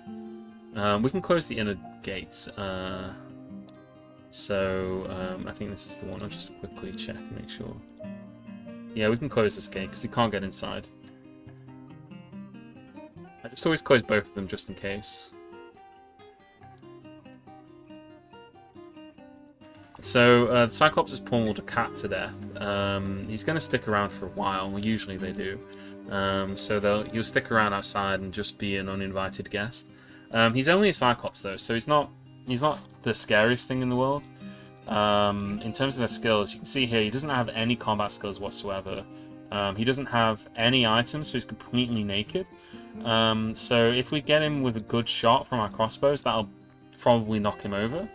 It's just about trying to find that good shot. We could set up a... oh, we've run out of tanned hide. We should butcher some animals then. We could set up a platform for us to shoot at him, which is what we'll probably try and do the first time round, although chances are we're not going to be able to get the shot on him. Let's just butcher some stuff first though. We need to butcher some of these dogs. Butcher. Yeah, because here we got on this here, which he can't get inside of. So he can't get on top of this here. Try as he might. In fact, he may have just left the map. No, he's just sitting here. So yeah, what we could do is we can go here and we can build a... what is it called? Staircase, that's it. That's the word. Staircase on top of here.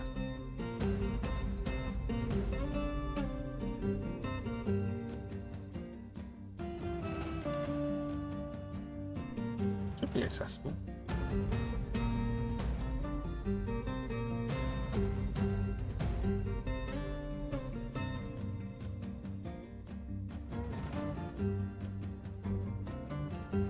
Interesting. Maybe it needs to be built from this level. Staircases are weird. No? Okay. Well, in that case, if you're going to be funny like that, I guess what we could do is we could just build the staircase in this corner here. Construction. Select material after placement. So we'll just use some of these peach wood blocks. Do we have any ginkgo wood blocks left? Yeah, we still have plenty of those. So we'll put those here. And then that way we'll be able to have our dwarves just stand on top of the wall and just shoot at him, is the idea. I mean, easier said than done. I don't think any of our dwarves have any skill in fighting, basically. They have been training, so we have left them on schedule, which means they have been training in here. But they haven't had any shooting training. They've just been doing combat drills. So if we look at their skills, you can see, like, skills. This guy is an expert Marks dwarf, so he is actually quite good at shooting. So I'm hoping that that'll be good enough for our dwarves. And we have just finished making the last crossbow as well. So if we click on our equipment screen here and just make sure that this is all updated, then yeah, they should all be able to go get the equipment that they need. So we'll just wait for them to go grab their equipment.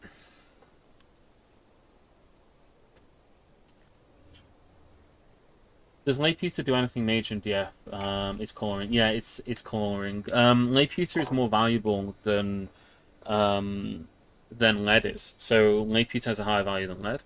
But the same things that you use in order to make lay pewter can also be made to make more valuable things anyway. So there's basically never a need to make lay pewter in the first place. Unless you just wanted to use the lead, because lead is only used for that one thing. But the other ingredients that go into that could be used for something more valuable. So that's the thing.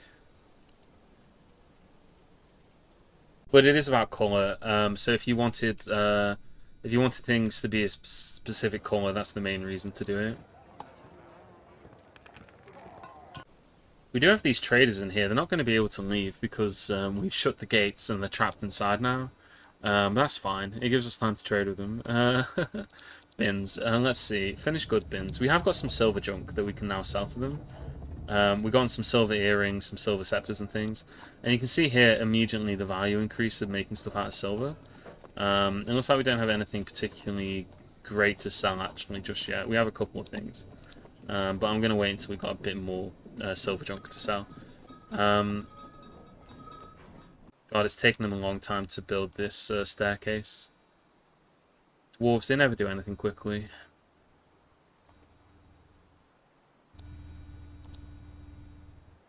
Yeah, they've got silver bolts on them as well, which is good. This guy's covered in his own sweat. Which is good, I guess.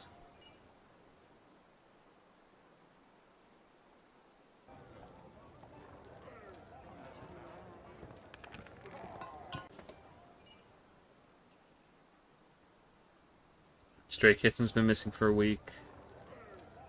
Ran out of tanned hides for making backpacks. I mean, we did just butcher some stuff, so we should have some dog leather available. Answer string. Okay, you can ignore that one.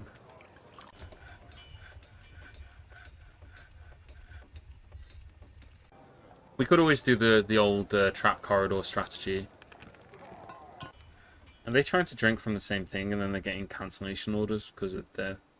Yeah, whatever, I'm not sure what's going on there. In any case, it looks like meat's back on the menu, boys. Right, move goods, silver.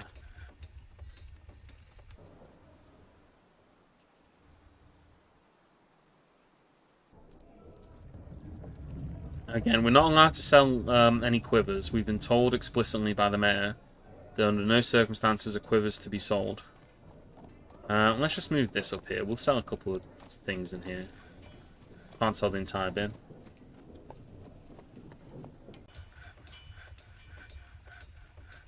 For monsters that secrete poisons or other funny things, how does that get inflicted on opponents? I think it depends on the nature of the secretion, I think. And all of those are like randomly generated. Usually, if they get covered in it, then if they get exposed on their skin, so like clothing and stuff can protect them if they're wearing full clothing. But if it gets on their skin, then that's when it creates issues. Also, it looks like I accidentally set them to make more crossbows. I don't need more crossbows. I mean, I guess they can make more crossbows just so we got them.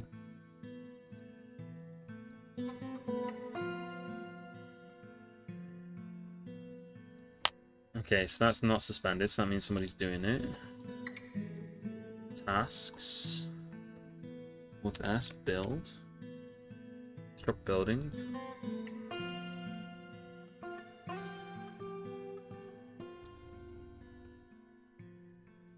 It's kind of a counter. There's not really a good... The best counter is to have a shower or like a pool of water that they have to walk through, so that after they've finished fighting, if they do have anything on them, it gets washed off. That's the best thing to do.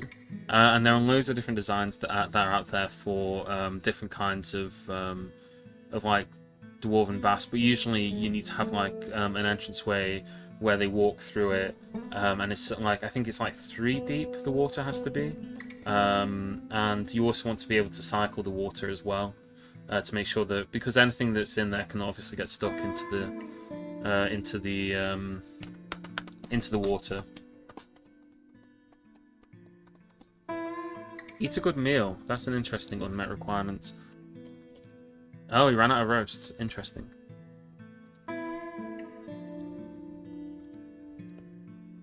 Lavish meal. Prepare lavish meals. 10.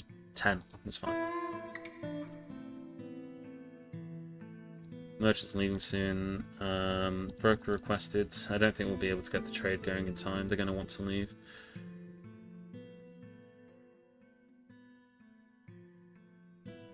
Okay, so we're going to station our troops up here. So we're going to tell our sieged Mark's dwarves to stand on top of the wall. Might take them a while to get here.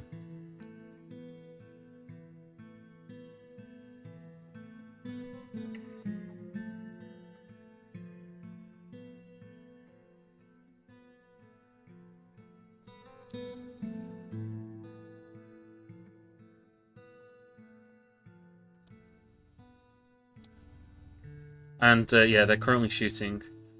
One of our dwarves has very foolishly jumped down, which is one of the things I was kind of worried that they would do. But they are shooting at him, which is good. And he's just been pelted to death with yeah,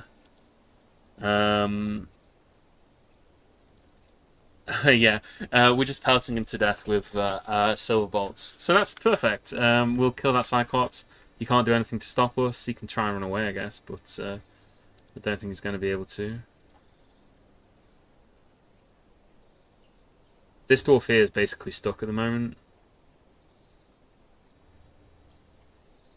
No reachable valid target.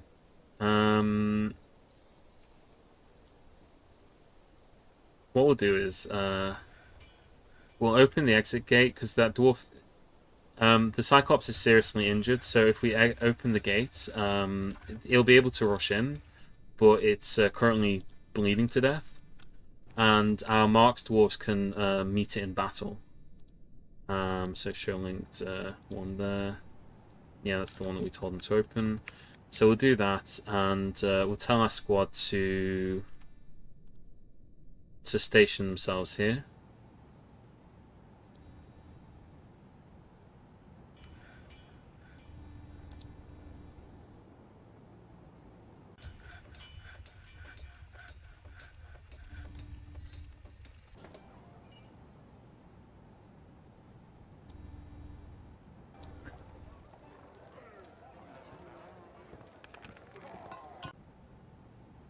Oh god.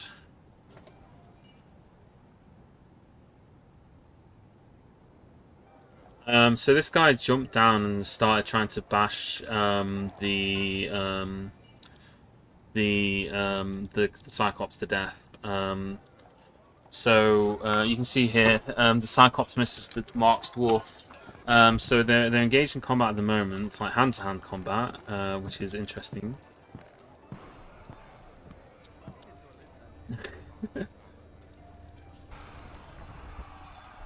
So far she's just like standing next to him but peppering him with bolts. I think I saw him shoot a bolt just a second ago. Yeah, the flying silver bolt strikes the Cyclops in the left upper leg, fracturing the bone. So as soon as eventually the Cyclops will collapse from pain. And you see here the Cyclops has no particular skill in combat, right? So the Cyclops he hasn't got any combat skills. It's not actually good at combat. He's unconscious at the moment, so they will just shoot it to death. Yeah, if they land that lucky hit, then that's when they're dangerous. But it's never too dangerous really. Cyclops is a pretty low down in terms of the threat presented. Like we'll just have them pepper it to death with iron bolts or silver bolts until it's dead. Yeah, and there you go, they've killed it. So that was great. Another kill. I wonder who got the kill actually. So we should be able to check that. Combat history. There should be a thing on here. I think it's under military kills. So Melville here, the hunter, who is overwhelmed by horror, has killed Almarsh Canyon called the Blue Controllers, the Cyclops, with nary but a bronze crossbow and a dog leather quiver. So yeah. She felt satisfied upon improving her archery, but she is horrified after seeing the Cyclops die. And also, this is what I meant about. I probably would have said this ages ago. Dabbling Hammer Dwarf. She smacked the Cyclops to death. Well, not to death, but she smacked it with her crossbow, right? And that's why it's good to. That's why it's good to give them crossbows that they can use in combat to smack people with, because they will try it. You know, every so often they're gonna give a good go of it. Although judging by it, their experiences in the military has not made them happy. They're quite unhappy at the moment.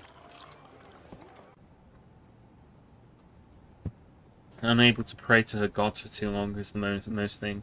We'll turn them off their scheduled combat for now, so we'll send them off duty so they can go and do other things.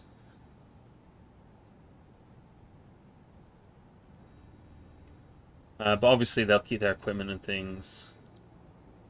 So now they just need to get some there. I think they're going to need some more silver bolts as well, aren't they? I imagine that we're like... Oh no, we've got loads of bolts apparently, so we should be fine on that. I think there's some up here that are like forbidden. We should unforbid those so that they can merge them back into the pile of bolts. Oh, and we should dump his corpse into the river as well. Deny that. Oh, the one thing we didn't forget to do whilst all this has been going on is we've been neglecting the guild hall. So over here we had the guild hall that we set up, and we've been neglecting that. We've also not worked on the mayor's bedroom because I've been too busy, like just dealing with all this junk, right? But you know, that's how it goes. So let's see what the value is in here. 220. That's nowhere near high enough. So let's get engraving.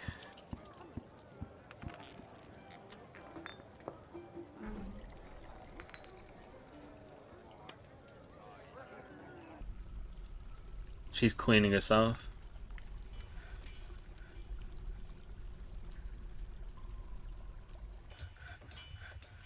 Make merry, pray to Erdim, help blocked. I mean, we should have a temple to Erdim. Pretty sure.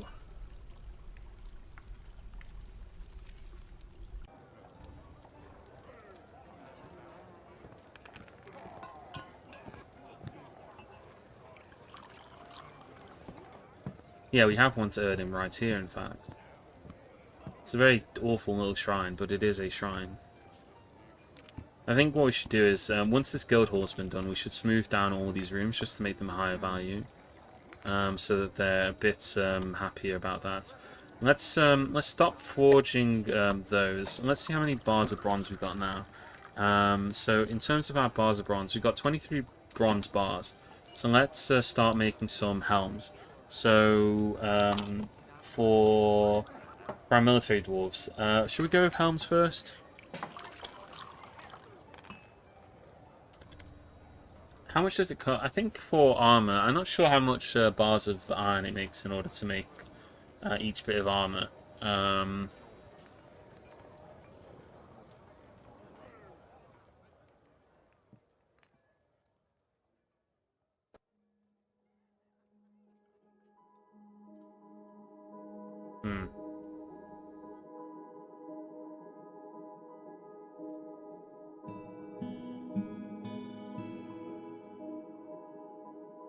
The number of regular bars needed to make a piece of metal is equal to the material size divided by 3, rounded down with a minimum of 1. Okay. So it's just 1 bronze bar to make a helm then. Okay, so we should just be able to make 5 helms. We got enough of that. Let's make 5 bronze helms.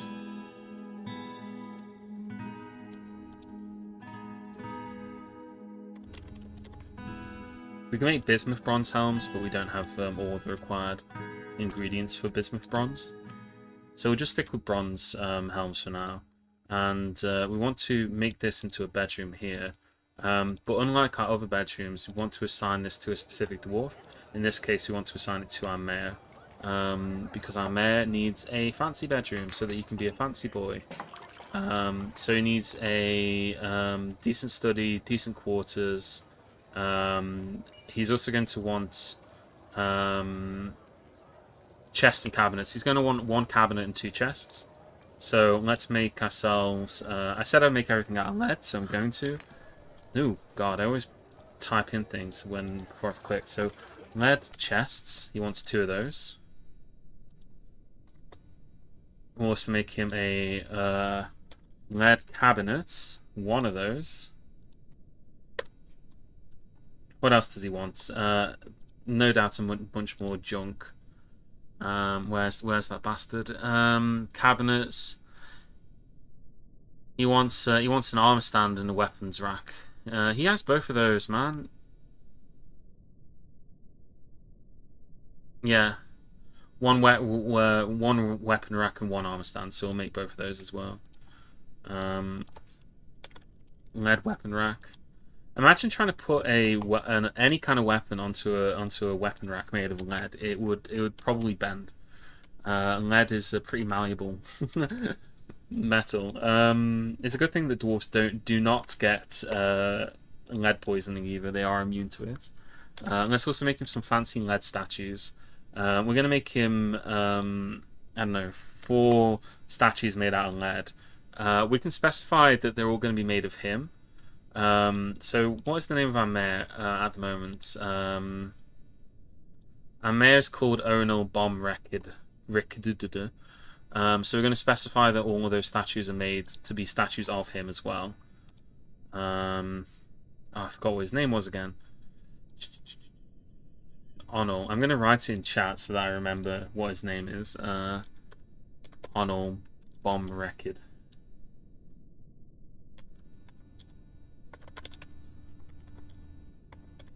Yeah, okay, so I know vaguely what his name is, so when I'm looking through the list, I'll find it. So yeah, one of the things you can do, which is kind of neat, is when you tell them to make statues, you can specify that it's related to a certain historical figure. And this is the list of all the historical figures in the world, and it is quite an extensive list, but it does include your dwarves, because all your dwarves are considered to be historical figures. So if we go through the list, you'll see... Onal Whiprained is a dwarf born in the year 21, and he is of unknown parentage. So if we tell them to, if we specify that image on those statues, then they should all be lead statues of him specifically, which is good because it's his bedroom. Obviously, he wants to look at statues of himself. That's like the totally normal thing for someone who isn't, who is a totally normal person to do. I'm sure everybody at home does it. Or maybe they don't, I'm not sure. He's also going to need a table and a chair. That's the last thing he's going to need, actually. So let's... He's going to need 2 of each. So we'll make him a lead table. A couple of lead tables. God, I cannot emphasize enough how much I despise nobles. They are the bane of my existence. They cause issues. They demand unreasonable things. Look at my... I love seeing the dwarves slowly carrying the lead doors up the stairs. Like, this is the kind of thing that you'd use in like a hospital to protect against radiation. Oh, that dwarf liemaker is back as well. The sneaky git. I'm going to keep a close eye on you because I am 100% convinced that you're after something. That you're here to steal from us. So we'll just keep an eye on him for a bit whilst we wait for them to make all those items for us. I'm pretty sure he's trying to steal something because why would you come back twice? And both times he didn't appear to. He's not a monster slayer, else he would have requested that we allow him to slay some monsters, right? So he's walking around here. He's walking through the packs of wild dogs that we got in our corridors. Gaunt zombie. So it's a kind of undead,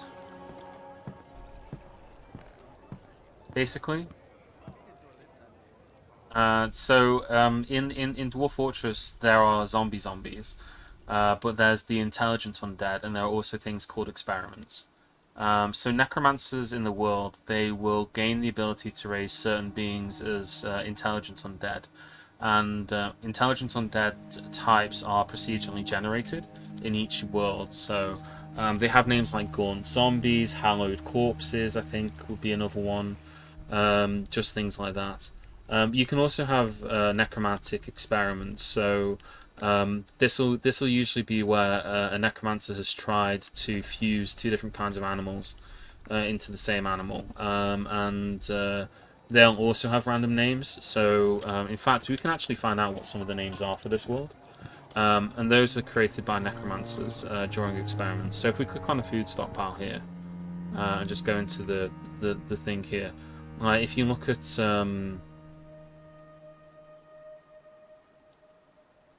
let's look at extracts animal.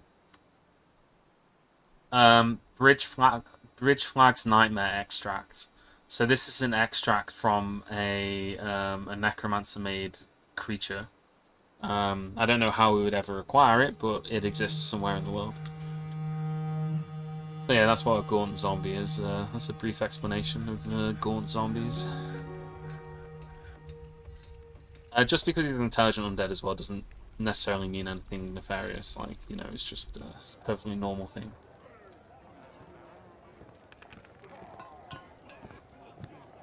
Yeah, I guess it's not normal, but he's just a historical figure. Some of them will be zombies, I guess.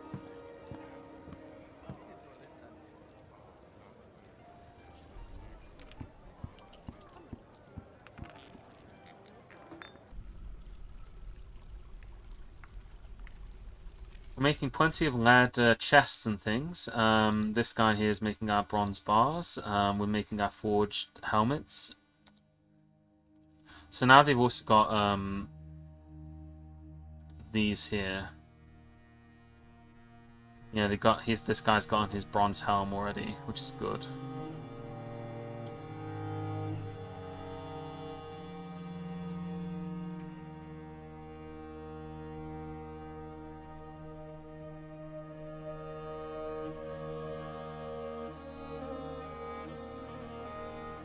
This song that's playing now has always been my favourite song from the new soundtrack as well.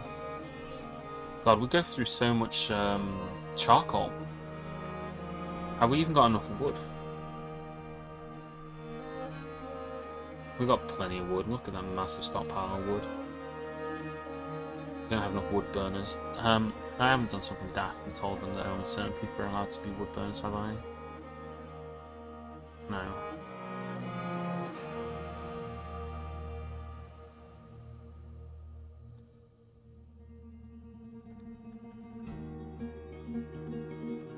I think we could do with some more fish. I said we've only got one permitted fisher dwarf, which is Brelix. I think we could do with a second. Let's go with I don't know. This trapper. You can be a fisherman. Klein. Oh, I didn't check and see about roasts. No. Did we finish making lavish meals? I guess we must have done, because I don't see it on... No, prepare lavish meals. So we should have a bunch of roasts. So I don't see why they're not showing up in here. Under P for prepared meals. No, we have got some. Okay, good. So we have gotten some lavish meals. Dog meat roasts, salmon roasts, and prepared dog intestine roasts. So yeah, dogs on the menu these days. Lavish meal's been completed. Excellent.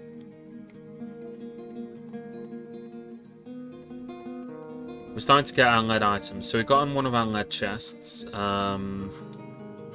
That's the first one done. Let's start putting the furniture in here. So chests, select material after placement. Lead chest there. How is this coming on? Okay, so the Helm's Pillar is almost done in terms of being a proper guild hall. We need to just put the doors in and put some statues in there to bring it up to the standards of the other guild halls that we got. So we'll put in some copper doors.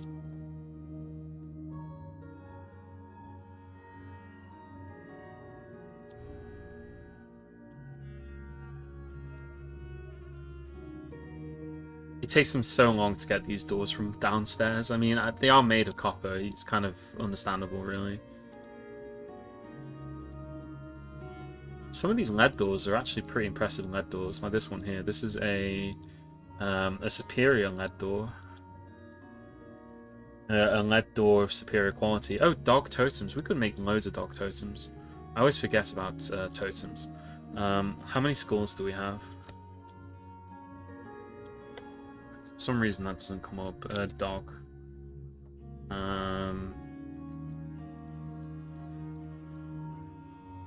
135 dog tallow. Body parts. Muscle shells. So we got loads of them. Yeah, for some reason it doesn't come, you can't search for skull on this. But we have got loads of shells. We've got loads of dog bone. There's a rotten body part there that needs to be chucked out. That's kind of the thing. I don't make any totems because I don't know exactly how many totems that I have available. You know what? I got an idea. We'll just set up a repeating task. Totem. Make totem. We'll set this on really low. So just make a totem every day. If the amount of available unrotten body parts for making totems is at least 1. Is greater than 0. So if there's stuff available in order to do that, then they will do it basically.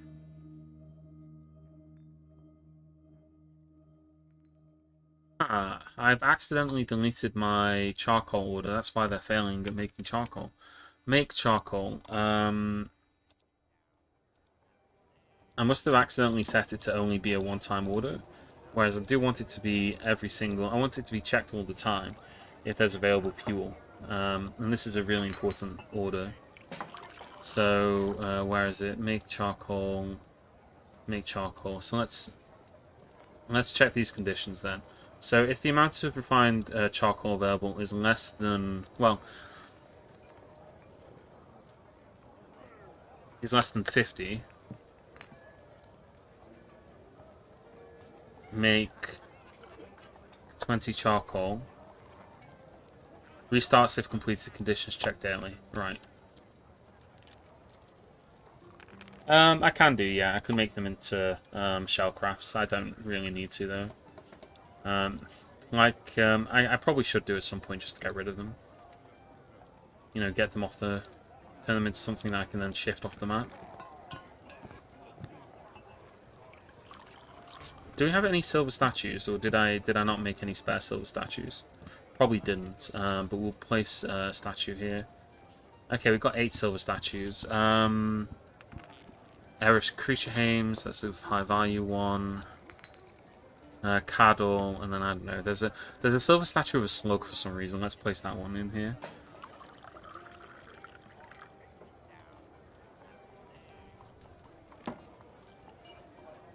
God, and look how many puppies I've got wandering around. I've always got so many animals wandering around. I never control the population of them. It must smell really bad inside this fortress, right? Like it must actually reek inside this fortress.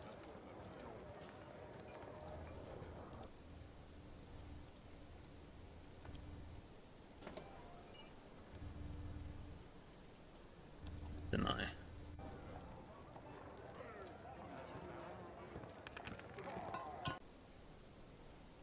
Yeah, we got loads of cloth in here. And milk, I guess, for some reason. I can't remember why I made that into a cloth and milk stockpile. We should make some yarn clothing then. Because I'm sure that there's dwarves in my fortress who would love a bit of yarn clothing. Oh, I keep pressing the button. Okay, yarn. Socks. We'll make 10 of those. 20 yarn socks. Yarn dress. Make 20 dresses. Yarn legging. Well, yarn trousers. Make 20 of them. Yarn gloves. We don't have this much yarn in the entire fortress, but we will eventually. And yarn. Did I put yarn gloves on already? I don't think I did. Yeah, I did. Yeah, I already did that. Yarn gloves, socks, caps. Yarn caps. We'll do 20 of those.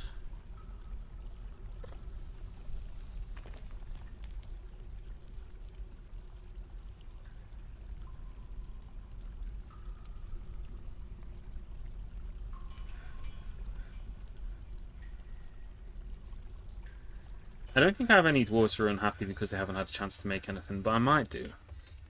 Like, my unhappiest dwarves are Melip here, who's milking creatures at the moment. And it's mostly because she's not been able to admire art, acquire objects. Although acquiring objects is something that they do when they actually do the craft action, I think, occasionally. I think it's when they have to store crafts occasionally, a dwarf will pick out an object that's a craft and then wear it. So if you click on your dwarves, occasionally you'll see dwarves wearing like crowns and things. That's where they get that from. So let's see. So far, none of these guys are wearing any crowns. This guy here has got an Orthoclase ring. So that's where he's gotten that from.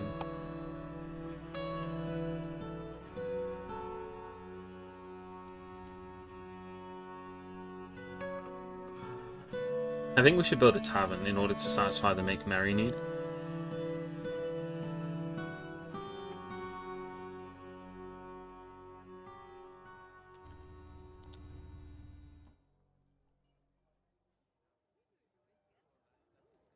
We're getting our charcoal done as well, which is good.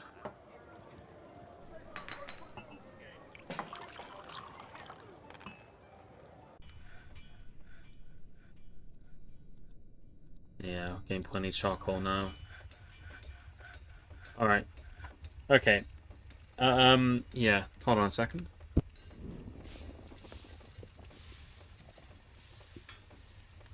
Okay, I think I'm going to save the game here anyway. We've been streaming for about 2 hours now. We've had a pretty good fortress today. I'm just going to save and return to the title menu. So, yeah, thanks everybody for watching. Hope you've enjoyed it. I'll see you guys again next week. Or, well, I'll see you guys again other weekend. We'll definitely do some streaming this weekend. But, yeah, 2 hours of Dwarf Fortress. I hope that's been enough for you. Yeah. Yeah, I'll put it all on YouTube anyway, so if you've not been able to see all of it, it should all be on there, and if you've missed any, then it is all there as well. But yeah, a werewolf attack and a cyclops attack. We managed to deal with both of them with only a single casualty. And it's not even a casualty, he's still alive somewhere. You know, he's out there in the world, being probably locked up in a cage in a goblin stronghold. But yeah, we didn't want him anyway. So yeah, thanks everybody for watching. I hope I'll see you guys again next time, and have a good one, and goodbye for now.